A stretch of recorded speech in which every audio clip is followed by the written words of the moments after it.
You're listening to ECTO Portal, a journey into the unknown with Anthony Anderson and Verna Wilson.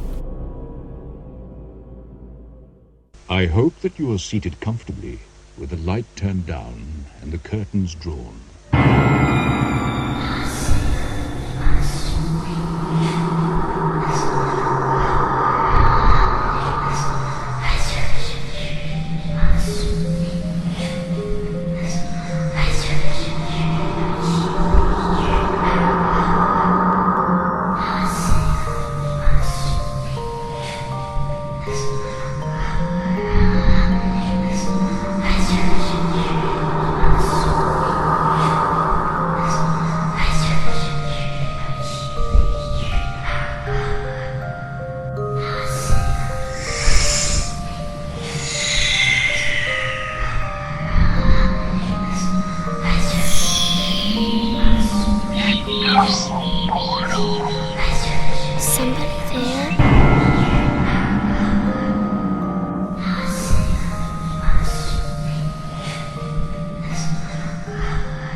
Hello, welcome back once again to ECTO Portal, another journey into the unexplored, the unexplained, the unknown. I'm Anthony Anderson, your host, and I'm here with my co-host, Verna Wilson. Hi, everybody. Good to be back. Yes, we are back from the dead. We're back from that empty space. COVID. That silent space. Yeah. We did do some shows during COVID for a while. For a little while. But it was challenging. I don't think the quality was as good as it should have been during that time, but we didn't have much of a choice. So we took a break. Yep. A nice long break. Got to explore new ideas and come up with new plans. And then we thought, you know what? We talked back and forth about it. Yep. It's not like we weren't thinking about it during the break. Yeah. And if you were a former listener of ours, thank you for coming back. We appreciate you. And if you're a new listener, we hope you get to, welcome. We hope you get to know us. We did about, over 5.5 years, we did about 220 shows. Yep. So this is our first one back is 221. Yeah, that's a lot of shows.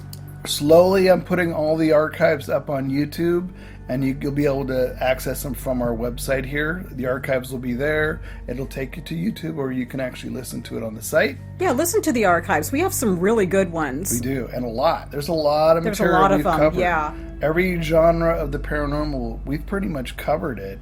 But we always find something new to talk about in these podcasts. So I love sharing that stuff, and I love finding this stuff. We try to find the unusual, not the subjects that people aren't talking about.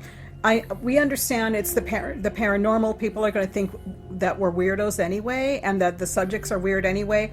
But we really try to go off the rails. Off the rails with it, yeah. And we've definitely found some subjects. Oh yeah, that are off the rails, controversial even. Oh yeah, and I would say I would be talking with an ordinary person, lay person, and I would say, yeah, we did a subject about such and such. They said, oh, that's creepy. Yeah, I said, that's the point. Yep, the paranormal and the unknown can cover just about anywhere, any genre. It can be from the creepy to something really cool and interesting that's inspiring too. Yep, we still do cryptids, UFOs, obviously ghost stories, the stuff hauntings. That's been covered. Magic. Yeah, magic, Witches. Right, yay.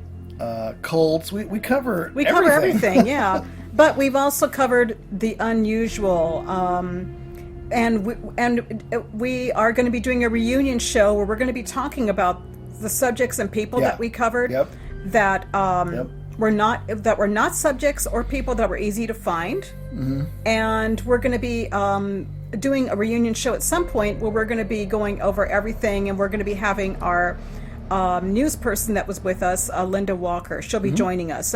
So stay tuned for the reunion show. You're going to really enjoy it. And just so you know, on our past shows, we've had guests from ufology field. Oh, yeah. We've had book authors come on. We've had actors, television and film actors come on. People with unusual experiences.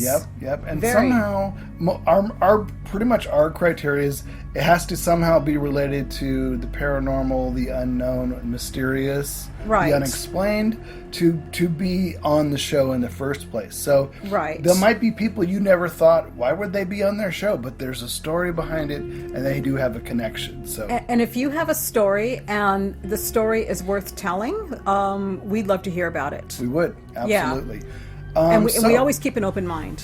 So during lockdown, Verna, what did you do besides our shows, which we did for a while, and then we took a break?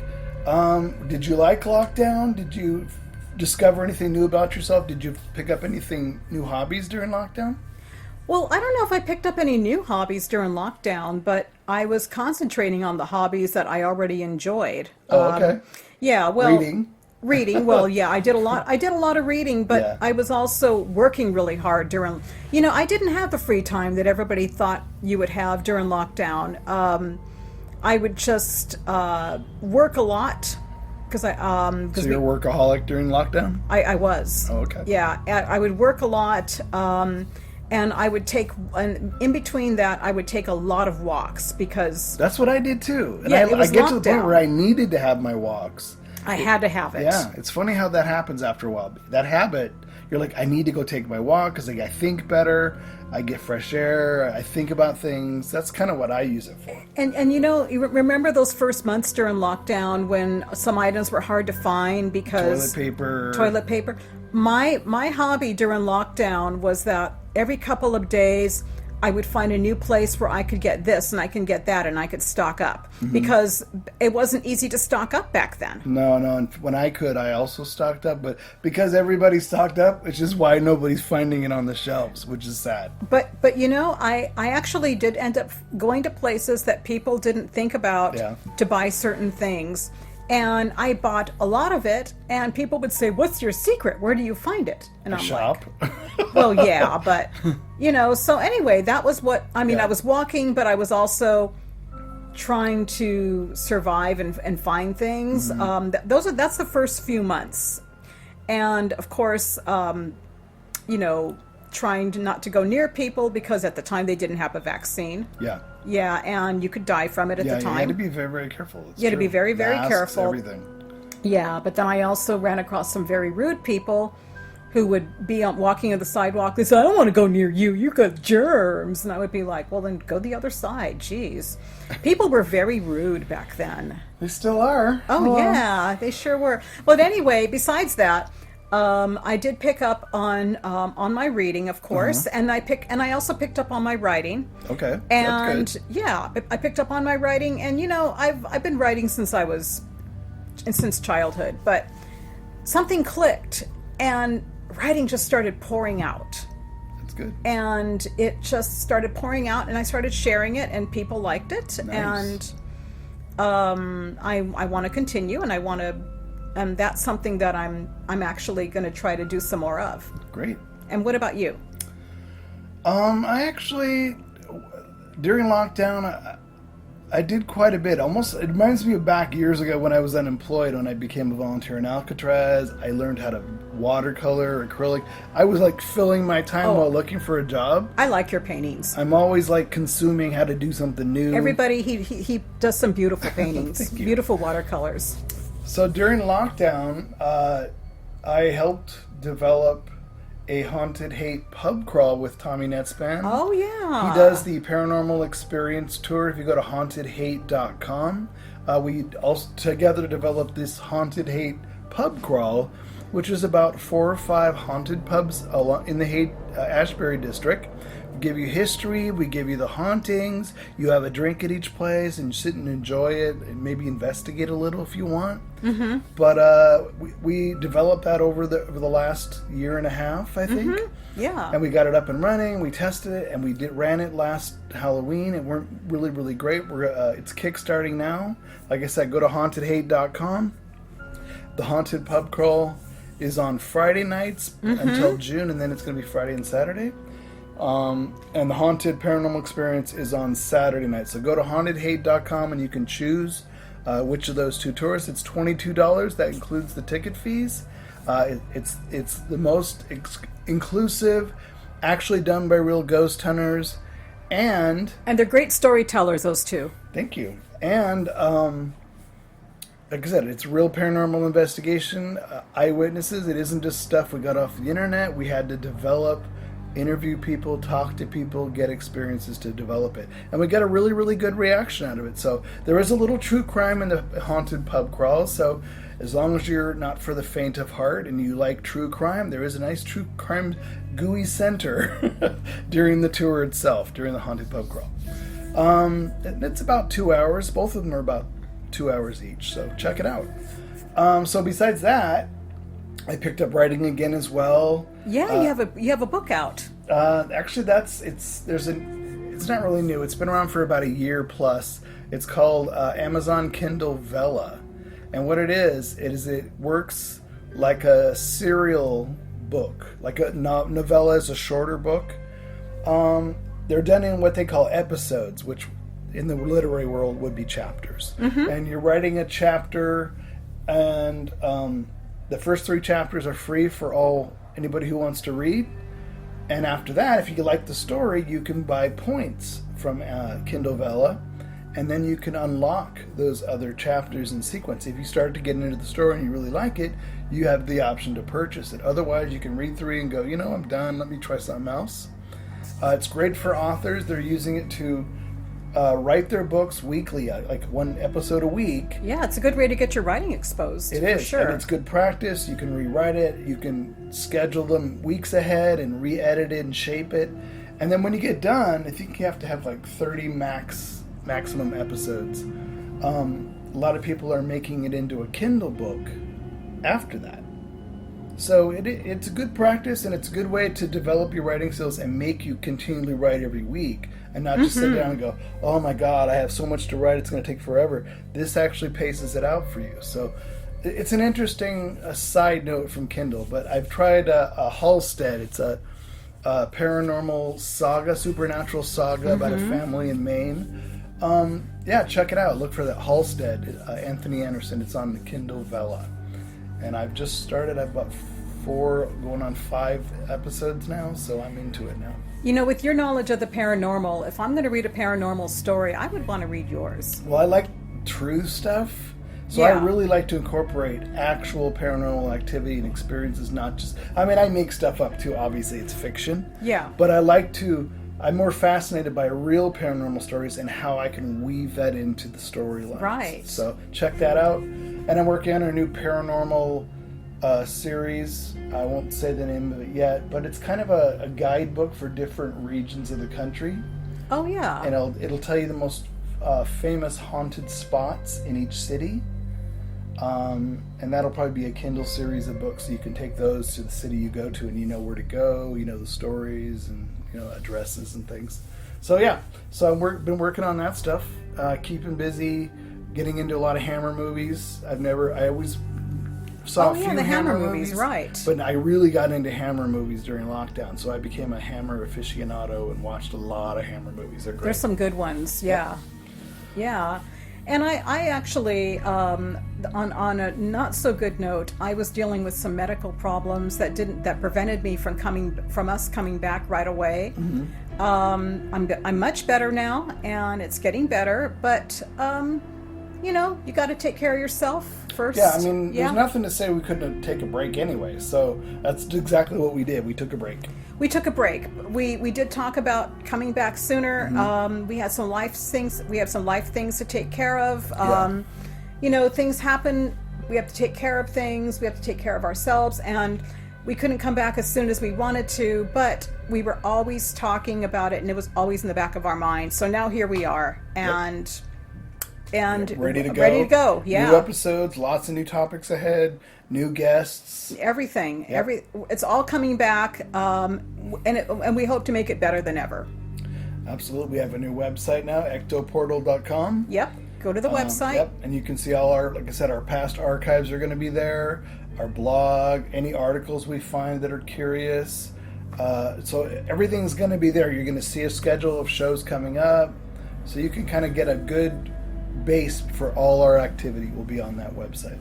Yeah, and I think in the beginning of the show last time, I actually did a few blogs. So I might try to get the archives for those past blogs that went with the past shows and put them in there, Yeah, because I'll transfer there was them some over. there was some great explanations for those shows that gave your point of view, like a preview before you actually. And I might actually want to start doing that again, because a lot of people got into it. And I will be talking about it, and then and then I told everybody at the end, I'll see you on the air, and then people would get an idea.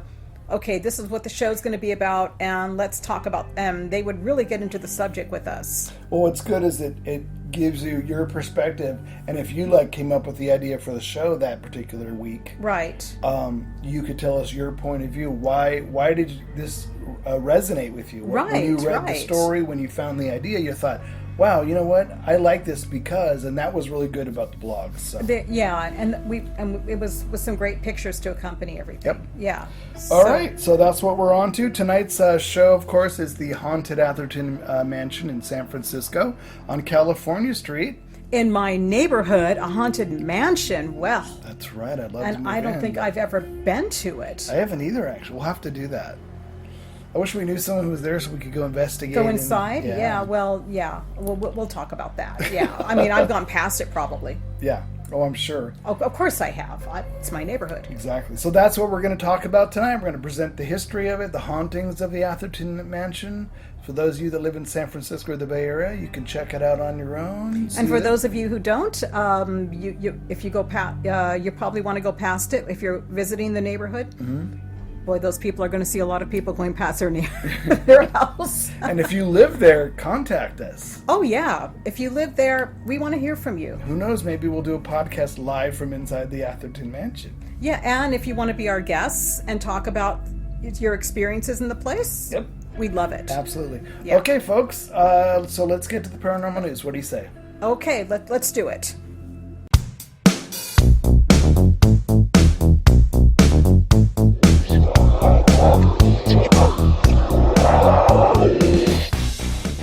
And welcome back to the paranormal news. Verna, what have you got for us this week?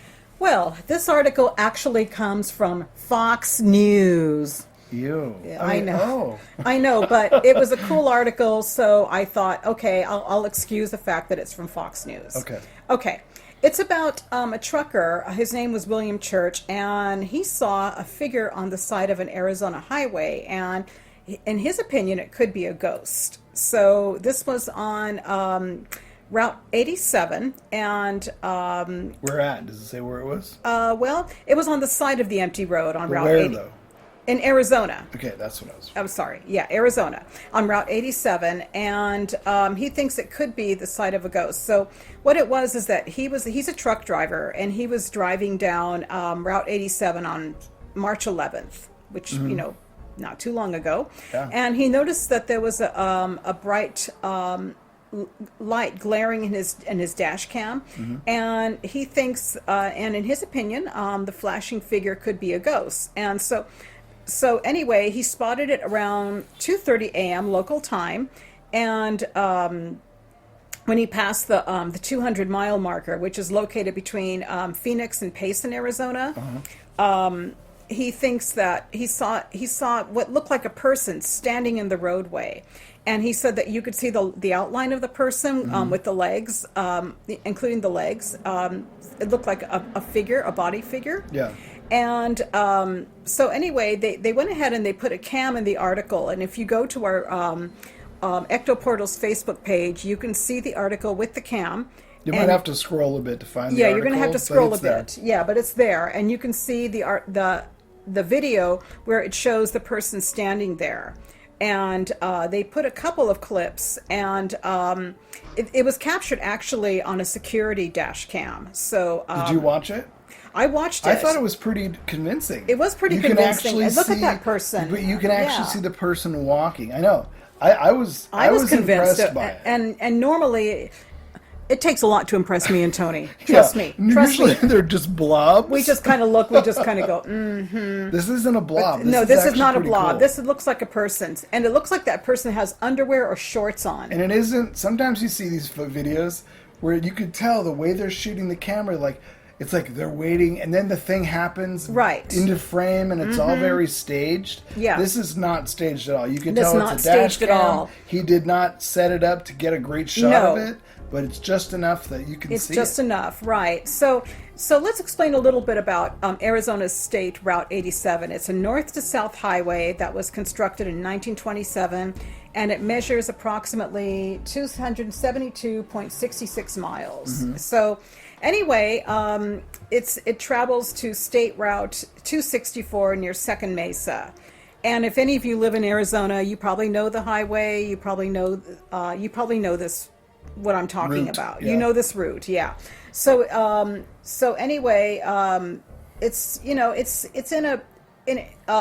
travels to Interstate 10 near Picacho, which is an unincorporated community and a census designated place in Arizona.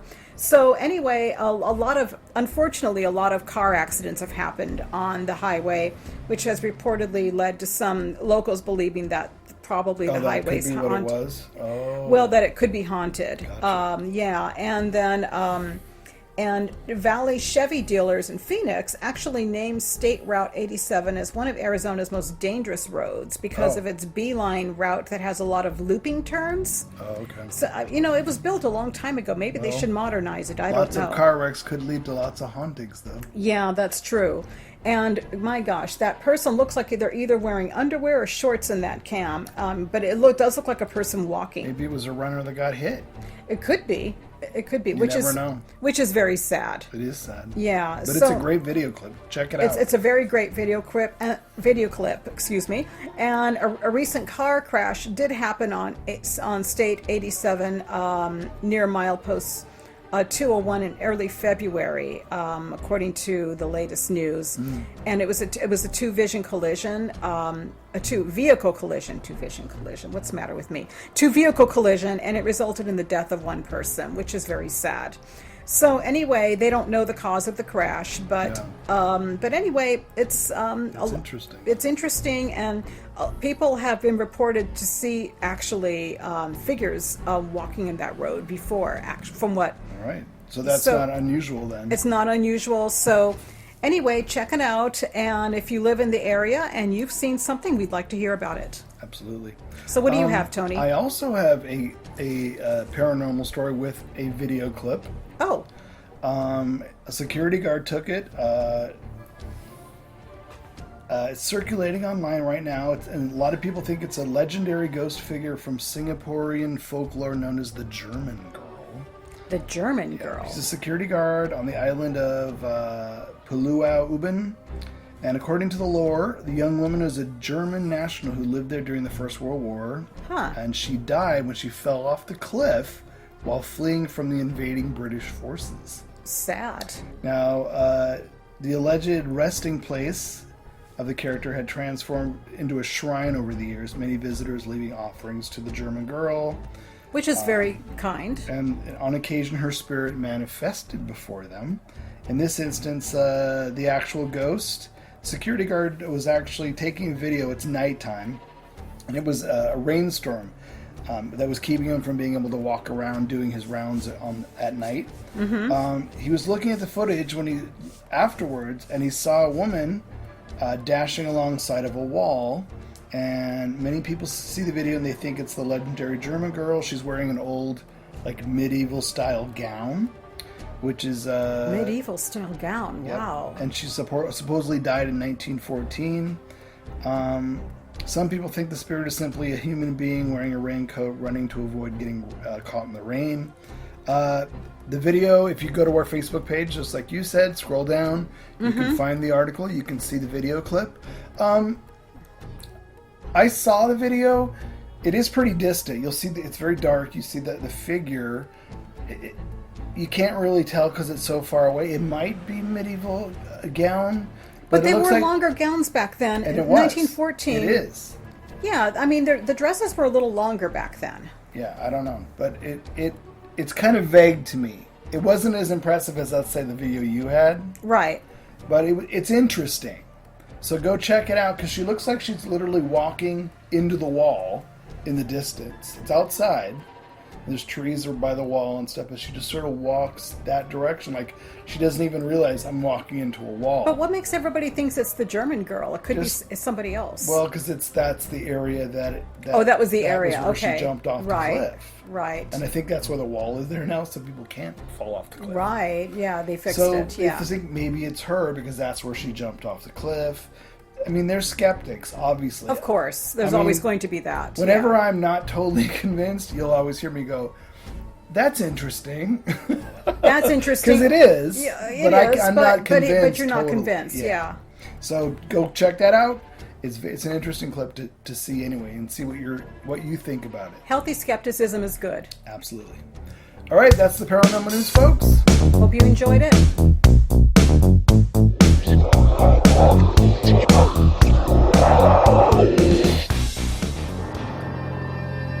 They're coming to get you, Barbara. Stop it! You're ignorant. They're coming for you, Barbara. Stop it! You're acting like a child. They're coming for you. Look, there comes one of them now. All right, and now tonight's show is a local haunted mansion here in San Francisco, and there's quite a few old haunted mansions in San Francisco. And we've actually talked about this story before when we did the Ghosts of San Francisco. It's an old episode. You know, I remember that because there was a part in there that I do remember we talked about. Don't give it away. I won't. Okay, so here we go. So I'm going to go ahead and start us off. Okay. Now, there's this mansion, obviously, the Atherton Mansion. Faxon D. Atherton, he was from Massachusetts. He became a trader of food commodities, animal hides, out of Chile. He was one of the wealthiest on the Pacific coast. In 1860, Faxon moved to California and purchased real estate. One of the estates was called the Valparaiso Park, which is now where the Atherton Mansion actually resides. But that's what it was called at that time. It was Valparaiso Park. Sorry. Just a side note, was the town of Atherton named after him? I don't know that. I don't think so. Okay. That's not impossible. He was one of the wealthiest on the Pacific coast, so right. It's very possible. Okay. Him or a relative even. Right. So Faxon married a woman named Dominga, who was also the daughter of a high stature family in Chile. They had a family with several children. One of their kids, George Bowen, romanced a woman named Gertrude Horn. Now, she refused to marry him unless he was employed, and that his family also didn't really approve that she was divorced and had a child from prior. Divorced women back then. Yeah. Yeah. Scarlet letter. Yeah, it was a disaster if you were divorced. Exactly. So the romance was soon over, but a marriage did happen, but not to her, but to the woman's own daughter, also named Gertrude. Her name was Gertrude Franklin Horn. He pursued her, and after, she said yes. So that's a little weird to court your mother and then end up marrying you. Then court the daughter, really. Yeah. So Gertrude Jr. then. Obviously, his net was not very wide. No, he just decided to go for the family. Yeah, since I can't marry you, Gertrude, I'm gonna marry you, Gertrude. The meaning "take your family" has a whole new meaning right there. He really wanted to marry into this family, apparently. Yeah. So Faxon Atherton, the father, was a huge womanizer, and he traveled a lot, and he wasn't around much. And Dominga would take charge of the estate, and son George was not so impressed, and would often feel like he was under the foot of his father, under the foot of his mother while his father was away. And once Faxon Atherton passed away, Dominga moved to San Francisco in 1881 and the Atherton Mansion was built. So they lived in San Francisco, but elsewhere. Okay. But they don't say where the old home was. No. No, okay. But this is in 1881. That's when the Atherton Mansion was built. Dominga lived with her son George, his wife Gertrude, in the mansion on the corner of California and Octavia Street. Very high class and wealthy neighborhood. It still is. Yeah, it is. To the locals, George was an embarrassment to the family, however. And in 1887, poor George thought, I'm going to prove myself to my family and improve my skills and I'll make my dad proud of me. He would have loved me now.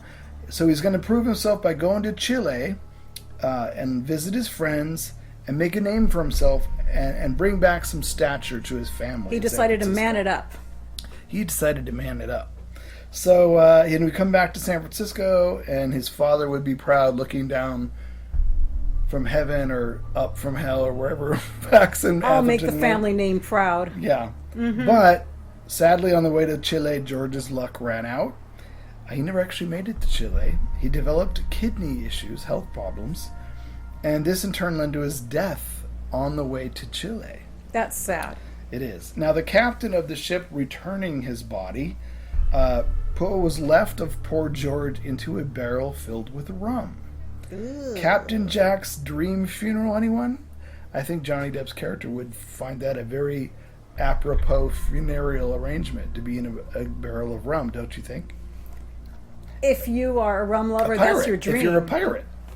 That would be your dream? But this is George, so I'm sure that wasn't where he wanted to end up. So he was put into this barrel of rum, and the barrel was shipped back to San Francisco and the family. Now, after a number of weeks, the barrel was dropped off in Tahiti.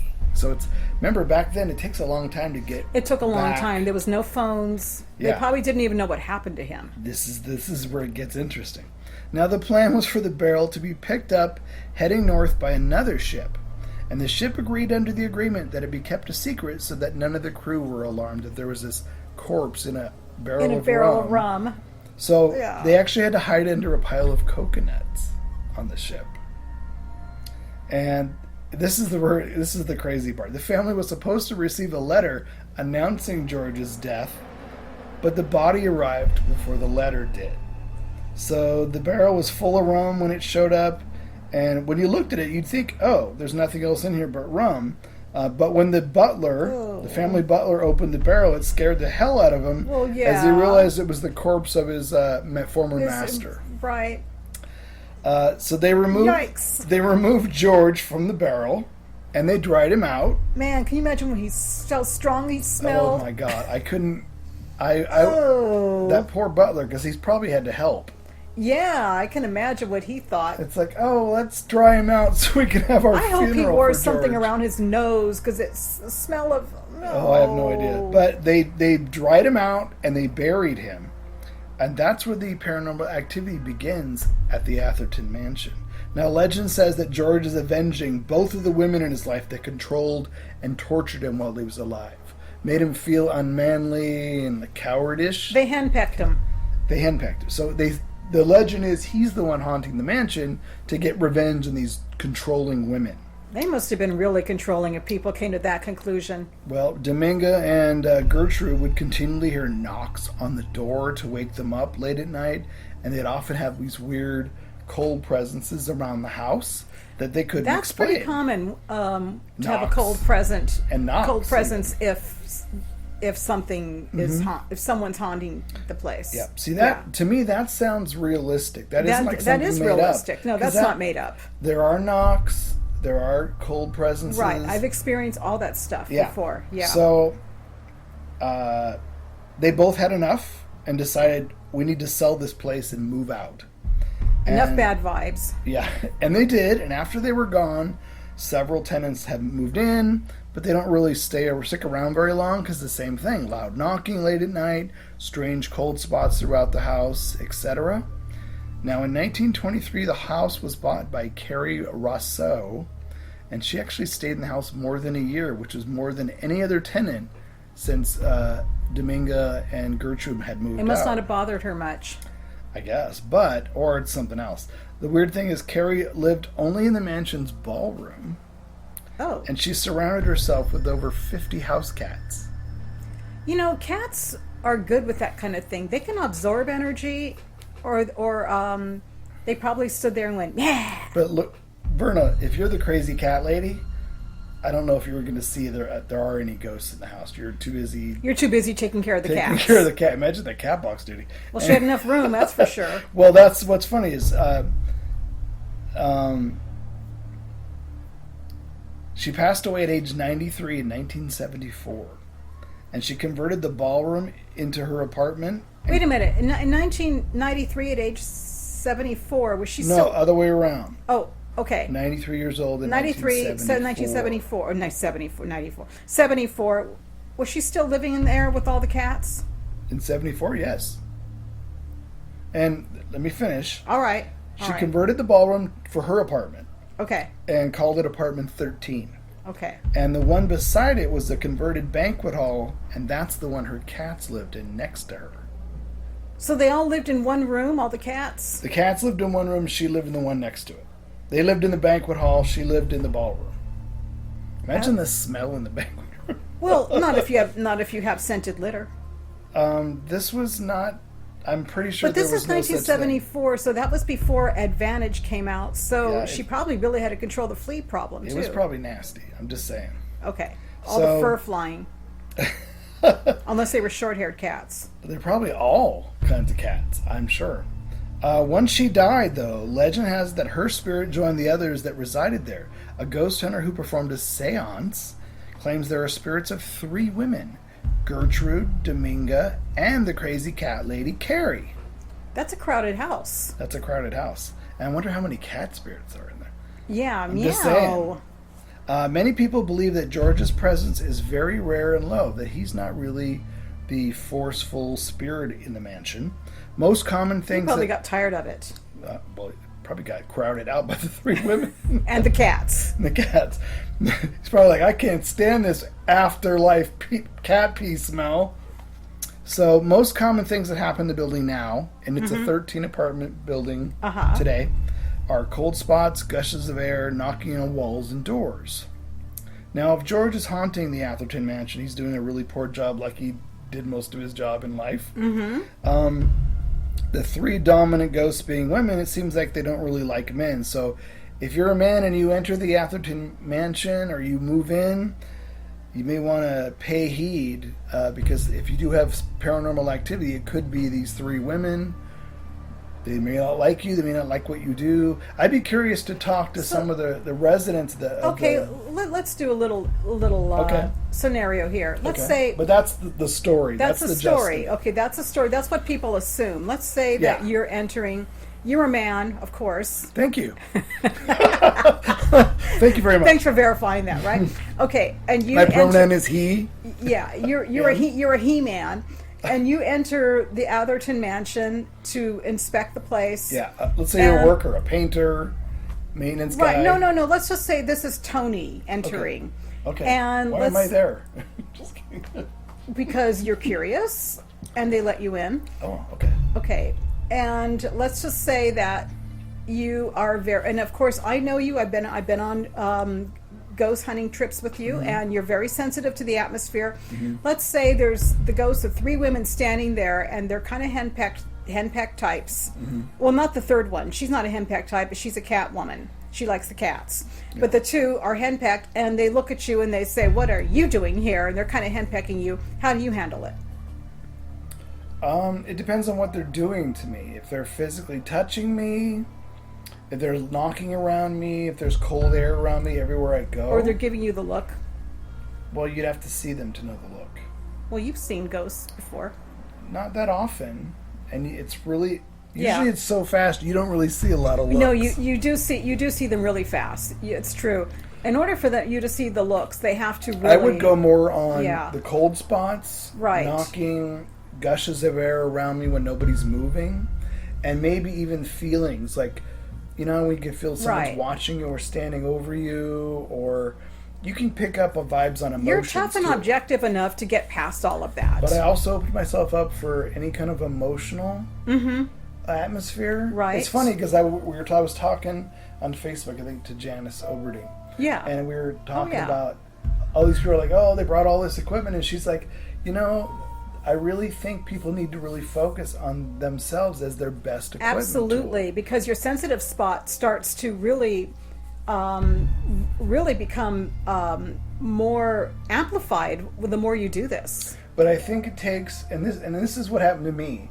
I've done it for about 15 plus years now, and I was into all kinds of equipment. I was fascinated by things. I always wanted to try everything new equipment wise. Right. And as time has gone on, I've dropped away all the equipment because I realized if I just sit down and relax, listen, clear my mind, and let Absolutely. anything Be come as into quiet it. as you can. Yeah. Feel what am I sensing? What do I feel? Am I cold? Am I warm? Is something touching me? And maybe bring a couple things just to Yeah. record Like audio, I usually audio do that, or even an image. but the more I get into it, the more I use myself as the tool. Yourself. It's the most important It's the tool most you can important, use. yeah. Yeah. So that's what I would probably do at the Atherton but I would probably bring a trigger sound of cats Oh yeah, to, for the cats. to see if we could get another cat to meow back.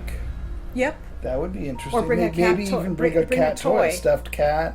Bring the laser toy, you know, the light. Yep. The Yeah. one they chase. Yes. Yeah. So there's trigger things I would use if I ever got to investigate, especially in apartment. Whoever is in that poor banquet hall, I wonder if the apartment smells like cat piss. Who knows? Who knows? Because sometimes, I mean, when there's a lot of pets in one place, like one Yeah. room, it takes a long time to really get that But if you got 50 cats for years 50 peeing cats on the for floor years. because they live in one room. Well, maybe who knows? They peed on the floor. Maybe yeah, she but had litter come on. boxes. If you have 50 cats of different ages, someone's going to pee on the floor. You know that's going to happen. If anyone who has cats, it's going to happen eventually somewhere. And if you have 50 of them, it's going to happen. 50, it's going to be happening more than Yeah. you think. Yeah. So I would. But cats are clean animals too. Does anybody live in apartment 12 in the Atherton apartment mansion? If you live in that mansion, we'd like to hear from you, and Yes. and if you don't mind us inspecting the place and coming in, just to see the atmosphere, we'd like that. Maybe sit and talk about it for a while. See if we can do some EVP sessions. Just see what Yeah. we pick up. If we pick up anything. Yeah, and I don't live so far from there, so Yeah. know, get a hold of us for it's sure. it's beautiful. I know the place. It's a beautiful house. ECTO Portal at gmail.com. Yeah, that's our website. That's our email That's our address? email address. Yeah. Yep, and then we can set that up. All right, so that is the haunted Atherton Mansion of San Francisco. So you have a very close haunted place, Verna. You can visit whenever you like, if you can get in. Right. If I can get in, or just walk past it and just say But hello. you know the history now. And just say hello to Gertrude and the cats. Yep. And the other ladies and the cats. Just think that's where that... Actually, I don't want to say hello because they might actually spot it and say, "Who are you?" And Yep. no, thank you. But that's where George's poor body got delivered in the barrel of rum. Poor so. George. You know, he probably got tired of it and left. Yeah, exactly. I'm sure that's the way his wife Gertrude really wanted to see her husband return home in a barrel of rum That decomposing. would, you know, I want to expand on that for a second. That would be heartbreaking. Well, there's Poor so many woman. questions, right? And no one's there to answer them because it was on one ship, transferred to another ship in Tahiti to get That's- back to San Francisco. So you have no Poor idea. woman must have been in shock. But you have no information as to what happened to him. I guess maybe somebody might have written something small. Where when is it he was buried delivered. now? I have no idea. Okay. I guess go to Find a Grave and find out. I would guess he was in one of the San Francisco cemeteries. Like Mountain that View Cemetery? Probably got moved to Colma. Oh yeah, Tacoma, right. So we could look it up, though. We could find out. Oh yeah, we could find out. So there you go, folks. I love haunted stories. I love haunted And houses, especially local. local. Yeah, San Francisco has a lot of it. Yep. So we'll always cover that kind of stuff. And that's this week's show. And we'll hope you join us next week Yep. for another episode of ECTO Portal. So until then, we'll say goodbye. We'll see you next week. Bye.